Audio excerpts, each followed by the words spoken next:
Assalamualaikum warahmatullahi wabarakatuh. Di sini kami akan menjelaskan tentang apa itu human security beserta apa saja yang termasuk dalam aspek-aspek human security tersebut. Sebelum itu, izinkan kami memperkenalkan diri. Nama saya Muhammad Taqidi Putra beserta rekan saya bernama Marsha Safira dari kelompok 7 akan menjelaskan aspek-aspek tersebut. Yang pertama ada keamanan ekonomi. Keamanan ekonomi atau keamanan finansial adalah keadaan memiliki pendapatan yang stabil atau sumber daya lain untuk menopang standar hidup kini dan nanti. Keamanan ekonomi meliputi dari kemungkinan berlanjutnya solvabilitas, kepastian alur kas seseorang atau lembaga ekonomi, misalnya negara, pada masa depan, dan juga jaminan pekerjaan. Keamanan finansial lebih mengacu pada pengelolaan uang dan tabungan perorangan dan keluarga. Keamanan ekonomi cenderung mencakup dampak tingkat produksi dan bantuan uang untuk pengangguran secara luas. Dimaknai secara luas, ketahanan ekonomi adalah kemampuan masyarakat untuk memenuhi kebutuhannya secara konsisten. Ini terkait dengan konsep kesejahteraan ekonomi. Keamanan ekonomi bergantung pada persepsi keamanan selain kondisi material atau keuangan yang dapat diukur.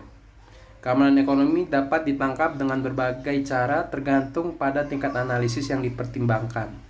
Mulai dari dampak investasi asing terhadap ekonomi nasional hingga kemampuan buruh untuk mengakses asuransi kesehatan. Mengapa ekonomi penting? Tanpa keamanan ekonomi dasar, orang tidak dapat merencanakan masa depan mereka atau masa depan anak-anak mereka. Kurangnya keamanan akan membahayakan kualitas hidup masyarakat dan mengurangi inovasi dan kepercayaan pada institusi. Kecemasan keuangan dan perasaan ketidakamanan ekonomi memiliki banyak hasil negatif lainnya, seperti memperpanjang berapa lama korban kekerasan dalam rumah tangga akan tinggal dengan pelaku.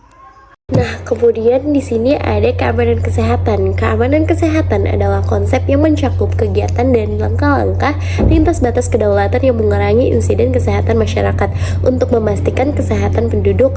Pendukung jaminan kesehatan mengandaikan bahwa semua negara memiliki tanggung jawab untuk melindungi kesehatan dan kesejahteraan penduduknya. Para penentang menyarankan keamanan kesehatan berdampak pada kebebasan sipil dan pemerataan sumber daya. Nah, menurut Organisasi Kesehatan Dunia WHO sendiri, keamanan kesehatan mencakup kegiatan yang diperlukan untuk meminimalkan bahaya dan dampak dari peristiwa kesehatan masyarakat akut yang membahayakan kesehatan kolektif populasi yang tinggal melintasi wilayah geografis dan batas-batas internasional. Kemudian pentingnya kesehatan dan dampaknya terhadap keamanan manusia dapat dievaluasi berdasarkan 4 kriteria. Yang pertama ada skala beban penyakit saat ini dan di masa mendatang. Yang kedua ada urgensi tindakan, yang ketiga ada kedalaman dan jangkauan dampak terhadap masyarakat, yang keempat ada saling ketergantungan atau eksternalitas yang dapat menimbulkan efek riak di luar penyakit orang atau lokasi tertentu. Dengan menerapkan kriteria ini terhadap keamanan kesehatan, 3 ancaman utama terhadap keamanan manusia diidentifikasi: penyakit menular global, ancaman terkait kemiskinan dan kekerasan dan krisis, kemudian seperti konflik dan bencana alam. Keamanan pribadi adalah kenikmatan yang sah dan tidak terputus oleh seseorang atas kehidupan, tubuh, kesehatan, dan reputasi. Langkah-langkah keamanan pribadi bertujuan untuk melindungi orang dari kekerasan fisik, kekerasan dalam rumah tangga, atau orang pemangsa lainnya. Keamanan pribadi umumnya adalah perasaan atau keadaan yang terjadi setelah tindakan yang cukup diambil untuk menunda, memperingatkan, atau menghalangi kemungkinan kejahatan. Tujuannya selalu untuk melindungi dari risiko kerugian fisik atau material yang membahayakan seseorang. Mengapa keamanan pribadi penting? Keamanan pribadi ada untuk mengurangi risiko bahaya bagi Anda dan juga mitra Anda, dan juga mengurangi risiko informasi atau aset Anda yang hilang, rusak, atau disusupi. Memiliki kepercayaan yang lebih besar pada orang yang mengakses informasi dan aset resmi Anda. Lalu juga memberikan layanan dan beroperasi lebih efektif. Nah, selanjutnya ada keamanan politik. Dalam lingkaran kebijakan, keamanan politik didefinisikan sebagai pencegah represi pemerintah pelanggaran sistematis terhadap hak asasi manusia dan ancaman dari militerisasi. Ini menetapkan agenda yang akan melindungi orang dari negara yang terus melakukan represi politik, penyiksaan sistematis, perlakuan buruk, dan penghilangan. Keamanan politik adalah fenomena yang lebih rumit daripada yang disajikan dalam sebagian besar literatur politik. Pertama-tama, istilah keamanan politik negara tidak terlalu tepat di sini karena keamanan politik adalah fondasi negara. Oleh karena itu, makna keamanan politik melekat dalam konsep negara. Setiap keamanan sektor dihasilkan dari keamanan politik. Sumber daya masing-masing sektor hanyalah sarana negara dan harus menjamin keamanan negara. Kedua, analisis tradisional terhadap fenomena politik dalam konteks relasi kekuasaan tampaknya sudah ketinggalan zaman saat ini. Keamanan politik tidak boleh dianggap melalui prisma politik atau kekuasaan, tetapi seperti yang ditunjukkan sebelumnya, asosiasi politik orang, yaitu hubungan yang bertujuan untuk membangun tatanan universal, karena keamanan politik adalah fungsi dari mobilisasi politik. Yang kelima, ada keamanan lingkungan.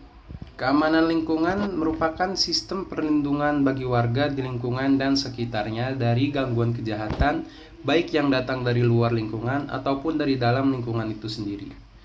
Salah satu bagian terpenting dalam pemeliharaan keamanan lingkungan adalah peran serta masyarakat. Keamanan lingkungan adalah kelayakan lingkungan bagi makhluk hidup dengan 3 sub-elemen, yaitu yang pertama, mencegah atau memperbaiki kerusakan lingkungan akibat militer, lalu mencegah atau menanggapi konflik lingkungan, serta melindungi lingkungan karena mengandung nilai moral. Keamanan lingkungan mempertimbangkan kemampuan manusia, masyarakat, atau bangsa menghadapi resiko lingkungan, perubahan atau konflik, atau keterbatasan sumber daya alam. Misalnya, perubahan iklim dapat dipandang sebagai ancaman terhadap keamanan lingkungan. Aktivitas manusia memengaruhi emisi karbon dioksida, perubahan iklim dan lingkungan kawasan dan global, dan perubahan hasil panen. Hal ini dapat memicu kelangkaan pangan yang kemudian menimbulkan perdebatan politik, ketegangan suku, dan kerusuhan masyarakat. Keamanan adalah seperti hal lainnya sesuatu yang kita alami. Oleh karena itu, keamanan komunitas juga dapat dilihat sebagai keadaan akhir di mana orang merasa dilindungi dan dihargai sebagai anggota masyarakat.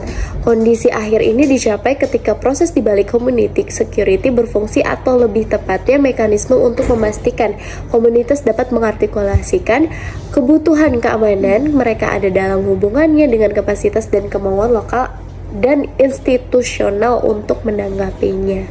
Demikian presentasi dari kami. Bila ada kekurangan, mohon maaf. Wabillahi taufiq wal hidayah. Assalamualaikum warahmatullahi wabarakatuh.